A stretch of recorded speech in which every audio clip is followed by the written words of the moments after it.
Bismillahirrahmanirrahim. Assalamualaikum warahmatullahi wabarakatuh.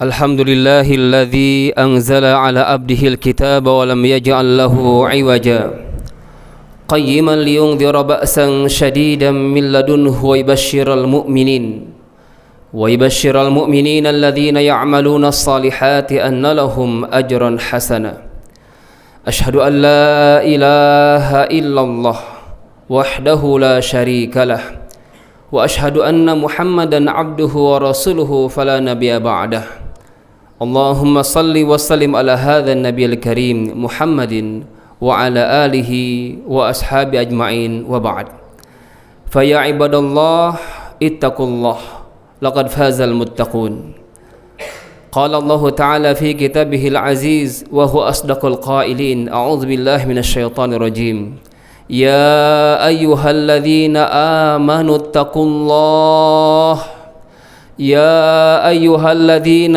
آمنوا اتقوا الله يا أيها الذين آمنوا اتقوا الله اتقوا الله حق تقاته ولا تموتن إلا وأنتم مسلمون فإن أصدق الحديث كتاب الله وخير الهدى هدى محمد صلى الله عليه وسلم وشر الأمور محدثاتها وكل محدثة بدعة وكل بدعة ضلالة وكل ضلالة في النار.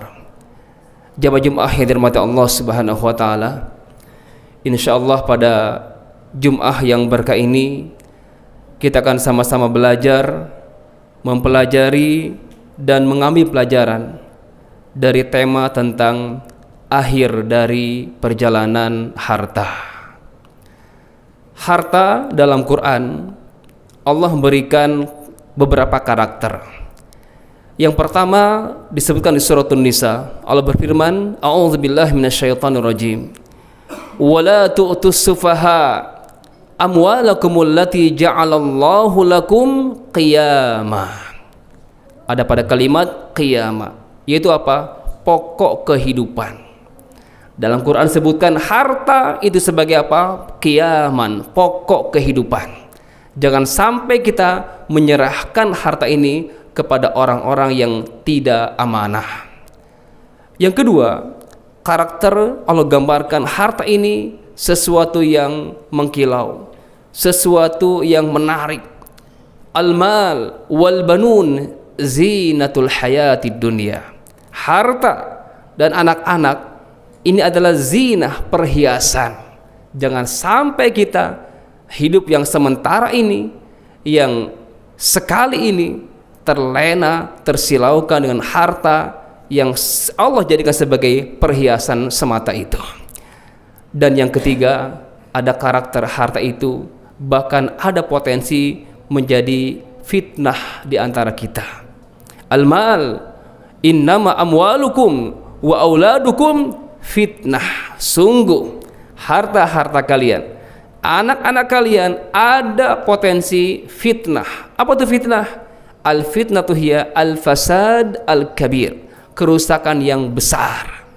Dengan harta ada keluarga yang awalnya rukun menjadi pecah gara-gara harta. Dengan harta ada yang terjerumus dalam kobangan kemaksiatan-kemaksiatan. Dengan harta pun banyak orang terseret ke dalam api neraka. Tapi dengan harta pun kita bisa menjemput ridhonya Allah Subhanahu wa ta'ala. Tergantung sikap kita terhadap harta itu. Digambarkan di surah Al-Fajr, ada sikap atau cara pandang manusia biasa terhadap harta yang Allah titipkan itu. A'udzubillahi minasyaitonirrajim. Fa'ammal insan idza mabtalahu rabbuhu fa'akramahu wa na'ama fayaqulu rabbi akraman. Wa amma idza mabtalah faqadara 'alaihi rizqah fayaqulu rabbi ahana. Cara pandang manusia biasa ketika diberikan kenikmatan, dimuliakan, fasilitas, popularitas, apapun bentuk harta itu, ia mengatakan Rabbi akraman, Tuhan sedang memuliakanku. Tapi sebaliknya, manusia biasa ini masih yang tadi orangnya punya cara pandang yang kedua. Wa amma idza mabtala, ketika diuji dengan kesempitan, bisnisnya bangkrut, ya, hartanya dikeruk dengan penyakitnya atau apapun, Allah cabut keberkahan itu. Faqadara alai rizqa, Allah batasi rezekinya, bahkan dikatakan keterangannya adalah dicabut keberkahannya, yang mengatakan fayaqulu rabbi ahanan, Tuhan sedang menghinakanku. Ini cara pandang yang salah. Ketika diberi nikmat, dipuji-puji Tuhannya, diberi dengan cobaan, ujian, bentuknya apapun, ia hinakan Tuhannya, itu salah besar. Yang benar adalah sebagaimana tuntunan Rasulullah, diberi nikmat maka bersyukur kepada Allah SWT. Ingat janji Allah, la in syakartum la azidannakum. Satu nikmat yang kita syukuri, walaupun sepele nikmatnya, remeh gitu kan ya nikmatnya, tapi kalau kita bersyukur, janji Allah, la azidannakum, sungguh benar-benar akan kami tambahkan dengan nikmat-nikmat yang lain. Ini ketika Allah berikan kenikmatan, bersyukurlah, supaya kesyukuran ini menjadi pintu-pintu dibukakan nikmat-nikmat yang lain. Sebaliknya, wal in kafartum inna azabi lasyadid. Ketika kita berkufur, tidak mensyukurinya, dan banyak di antara kita yang mengkufurinya. Kenapa di suratul Rahman berulang-ulang kali Allah tegur kita, fabi ayyi ala'i rabbikuma tukadziban, sampai 31 kali Allah tegur kita, nikmat yang mana lagi yang kau dustakan? Diberi ini, diberi itu, masih saja kufur. Nikmat yang mana lagi yang kau dustakan? Pengulangan itu menunjukkan bebannya manusia, atau menunjukkan sedikitnya manusia yang bersyukur kepada nikmat Allah Subhanahu wa taala. Jelas sekali mengatakan wa qalilun min ibadiyas syakur. Sangat sedikit sekali dari hambaku yang mensyukuri nikmat-nikmat itu. Ini sikap yang pertama. Sikap yang kedua, ketika Allah uji dengan ujian-ujian, baik itu kemiskinan atau keterbatasan atau apapun bentuknya, maka bersabarlah, karena sabar adalah obat dalam mengobati ujian-ujian itu. Ini sikap yang benar. Namun semua dari itu, bagaimanakah akhir dari perjalanan harta? Selama ini kita mengumpulkan harta itu dengan berbagai cara. Kita nggak tahu apakah cara-cara selama ini benar di mata Allah ataukah salah di mata Allah. Mungkin bisa jadi benar di mata kita, tapi di mata Allah tidak benar. Maka hati-hati, jangan sampai salah mendapatkannya, karena harta ini akan ditanya dua kali. Wa an malihi min aina iktasaba wa fi ma anfaqah. Hartanya, kata Rasulullah, hartanya min aina iktasaba, dengan cara apa kau dapatkan, wa aina anfaqah, dan kemana kau belanjakan. Pertanyaan tadi, bagaimanakah akhir dari perjalanan harta ini?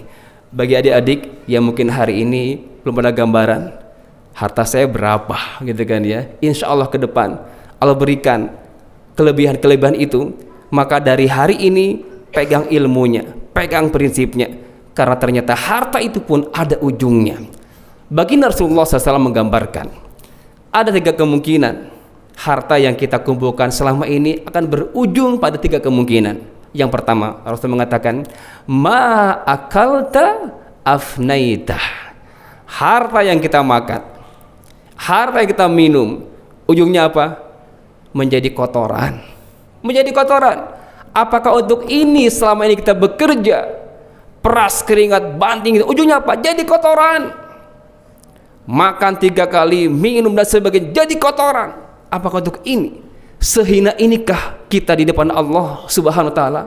Mencari harta dengan berbagai cara tadi, hanya itu apa? Menjadi kotoran ujungnya itu. Itu endingnya. Atau yang kedua, malabista ablaita, atau harta ini kita belikan pakaian, kendaraan, rumah, apapun yang kita pakai, ujungnya apa? Dibuang. Baju branded kena paku bolong, mau pakai lagi, dibuang.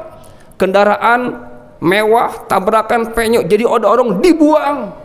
Rumah di mana-mana nggak ditempati, dirayapin, terbuang semuanya itu. Ablaita, dibuang semuanya itu. Apakah untuk ini selama ini kita bekerja? Atau yang ketiga, wa ma anfaqta abqaita, adapun yang engkau belanjakan di jalan Allah Subhanahu wa ta'ala, terserah bentuknya apa, mau infak, mau zakat, mau sedekah, mau wakaf, mau hibah, apapun bentuk pembelanjaan kita di jalan Allah Subhanahu wa ta'ala, abqaita, itulah yang kita nikmati, itulah yang kita miliki, jelas pahalanya itu. Di Al-Baqarah 261 Allah menggambarkan, matsalul ladzina yunfiquna amwalahum fi sabilillah, perumpamaan orang-orang yang gemar, yang sering berinfak, sering berzakat, sering yang dilihatnya bukan nominalnya. Karena Rasul mengatakan ahabul a'mal ilallah duamuha, amalan yang disuka itu dawamnya, bukan besar kecilnya. Terserah Bapak, terserah sahabat-sahabat, berapa yang kita keluarkan, asal dawamnya. Setiap subuh 1000, 2000, dawamnya itu yang Allah sukai. Masalul ladzina yunfiquna, gemar, sering membelanjakan hartanya di jalan Allah. Dia enggak pernah merasa ciut, dia tidak pernah merasa rugi, karena dia yakin dengan sabda Rasulullah, ma naqasa sadaqatun min mal. Sedekah yang kita keluarkan, zakat yang kita keluarkan, wakaf, hibah yang kita keluarkan, sama sekali tidak mengurangi harta. Bahkan ini adalah investasi akhirat yang kelak nanti akan kita nikmati. Pertanyaannya adalah, sebesar apa yang sudah kita belanjakan? Jelas tadi gambarannya, masalul ladzina yunfikuna amwalahum fi sabilillah kamasali habbah ambatat sab'a sanabil fi kulli sumbulatin mi'atu habbah wallahu yudha'ifu liman yasha. Allahu akbar. Allah gambarkan perumpamaan orang-orang yang gemar berinfak, gemar bersedekah. Diumpamakan kita nanam satu biji tadi tumbuh dengan 7 batang, setiap batangnya membuahkan 100 bulir. Jadi berapa itu? 700 pahalanya itu. Masya Allah. Ini baru sedekah di luar Ramadan. Dalam keterangannya, ayat ini adalah dalil pahala sedekah di luar Ramadan. Masuk ke Ramadan, sambungkan ayatnya, wallahu yudha'ifu liman yasha.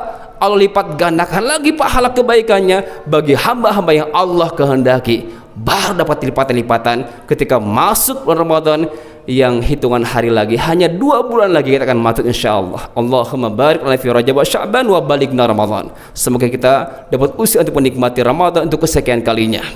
Ini ternyata, tapi jemaah yang dirahmati Allah Subhanahu wa taala, yang kita zakatkan berapa nilainya? Hanya 2,5% atau 5% atau paling besar 10%, tergantung zakat apa yang kita miliki, ya.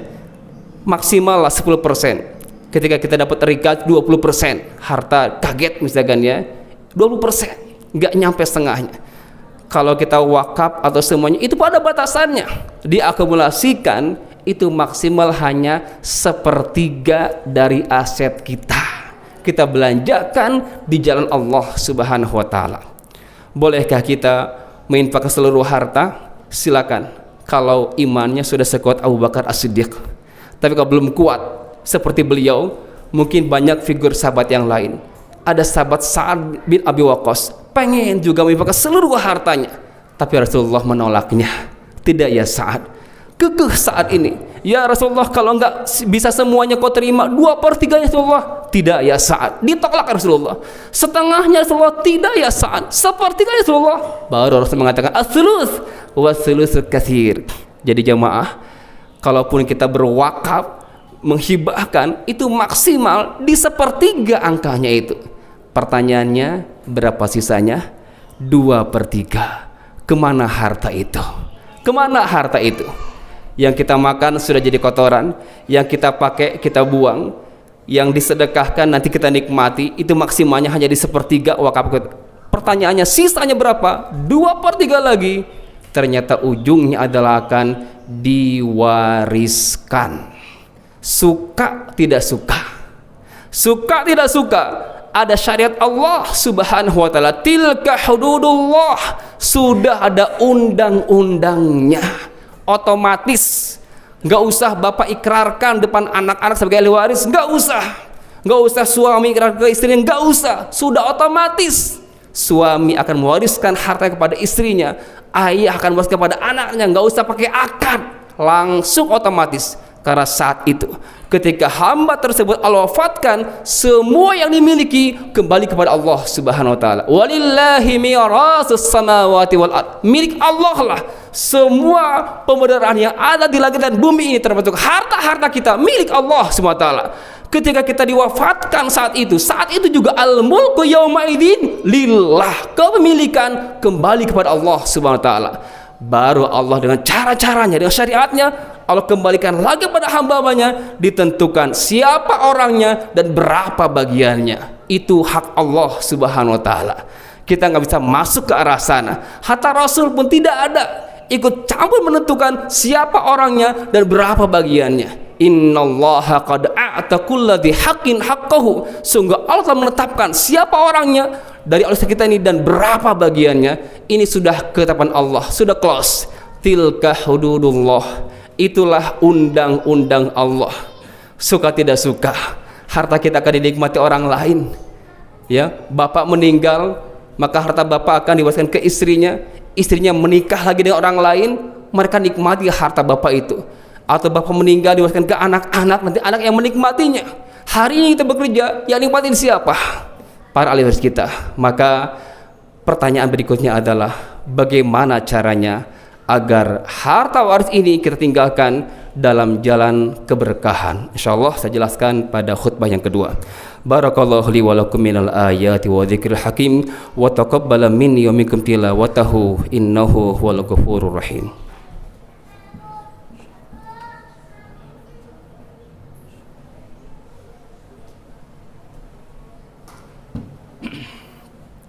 Alhamdulillahil wahidil qahhar al-azizul jabbar mukawwirul laili 'alan nahar tabsiratan liulil adhkar wa tadhkiratan liulil absar. Asyhadu an la ilaha illallah wahdahu la syarikalah wa asyhadu anna Muhammadan abduhu wa rasuluhu fala nabiyya ba'dah.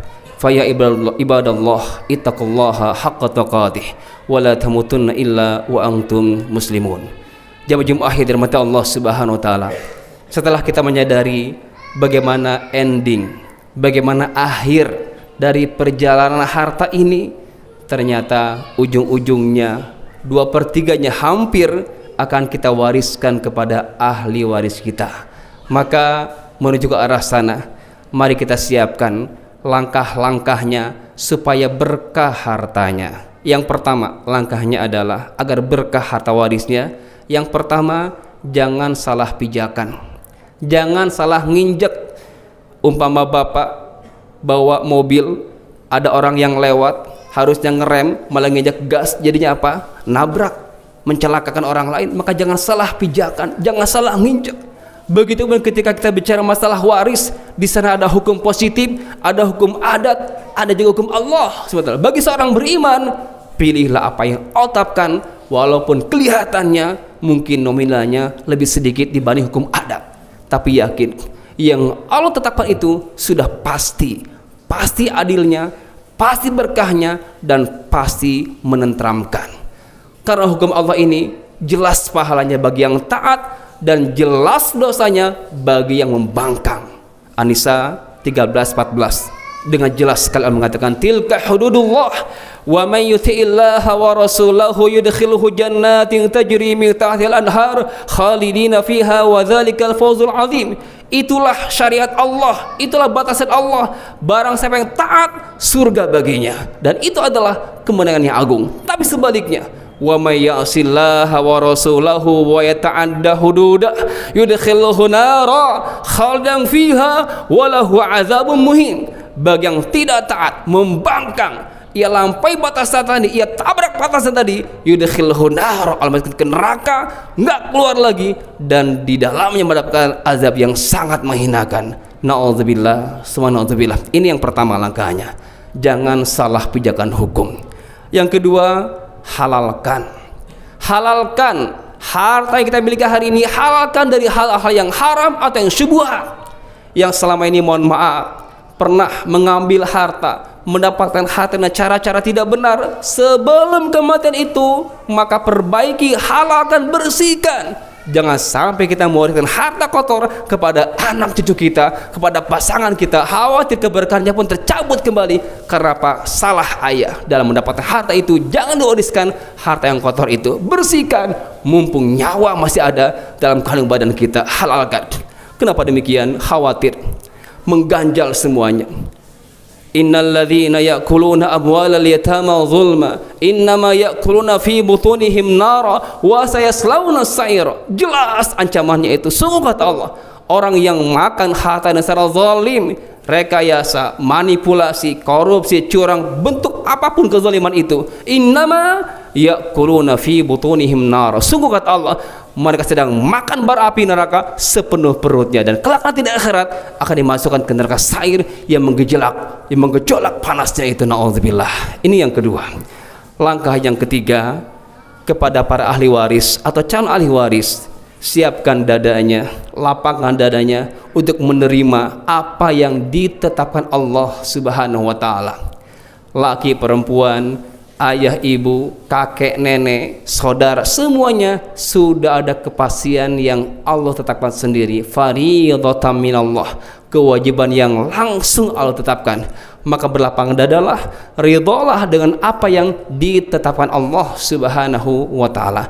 Dan terakhir, ketika sudah mendapatkan fisiknya atau nominalnya, manfaatkan di dalam kebaikan-kebaikan. Innallaha wa malaikatahu yusholluna 'alan nabi ya ayyuhalladzina amanu shallu 'alaihi wa sallimu taslima. Allahumma shalli 'ala sayidina Muhammad wa 'ala ali sayidina Muhammad kama shallaita 'ala sayidina Ibrahim wa 'ala ali sayidina Ibrahim wa barik 'ala sayidina Muhammad wa 'ala ali sayidina Muhammad kama barakta 'ala sayidina Ibrahim wa 'ala ali sayidina Ibrahim fil 'alamin innaka Hamidum Majid. Allahumma ighfir lil muslimina wal muslimat wal mu'minina wal mu'minat al ahya'i minhum wal amwat innaka sami'un qaribun mujibud da'wat wa ya qadil hajat. Rabbana zalamna anfusana wa illam taghfir lana wa tarhamna lanakunanna minal khasirin. Allahumma inna nas'aluka ridhaka wal jannah wa na'udzu bika min sakhatika wan nar. Rabbana ighfir lana wa liwalidayna warhamhuma kama rabbayana shighara. Rabbana ighfir lana wa liwalidayna warhamhuma kama rabbayana shighara. Allahumma ighfir lahum warhamhum wa'afihim wa'fu anhum wa akrim nuzulahum wa wasi' mudkhalahum. Allahumma ij'al quburahum rawdatan min riyadil jinan wa la taj'al quburahum hufratan min hufarin niran. Allahumma ighsil khatayahum bil ma'i was-salji wal barad. Allahumma naqqihim kama yunqqa sabul abyad minad danas. Allahumma inna nas'aluka salamatan fid din wa afiyatan fil jasad wa ziyadatan fil ilm wa barakatan fil rizqi wa taubatan qabla al maut wa rahmatan indal maut wa maghfiratan ba'dal maut. Allahumma hawwin alaina fi sakaratil maut. Allahumma hawwin alaina fi sakaratil maut. Allahumma hawwin alaina fi sakaratil maut wan najata minan nar wan najata minan nar wal afwa indal hisab. Radina billahi rabba wa bil islami dina wa bi Muhammadin sallallahu alaihi wasallam nabiyya wa rasula.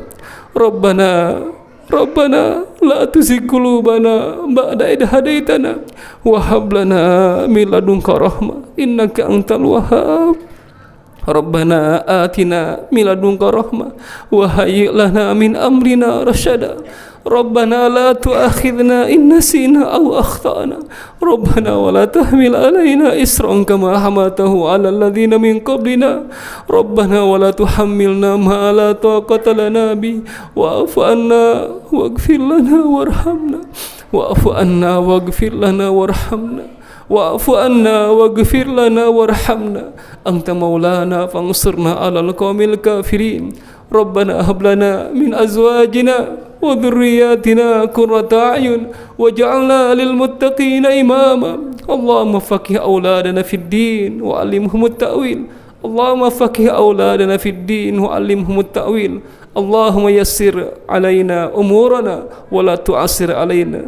Allahumma yassir umurana wa la tu'assir alaina wa hasil maqasidana ya Allah. Allahumma la tada' lana fi maqamina hadha illa dhanban illa ghafarta wa la hamman illa farajta ولا دينا إلا قضيته ولا مريضا إلا شفيته ولا حاجة من حوائج الدنيا إلا قضيتها يا أرحم الراحمين. ربنا آتنا في الدنيا حسنة وفي الآخرة حسنة وقنا عذاب النار. سبحان ربك رب العزة عما يصفون وسلام على المرسلين والحمد لله رب العالمين. أقم الصلاة.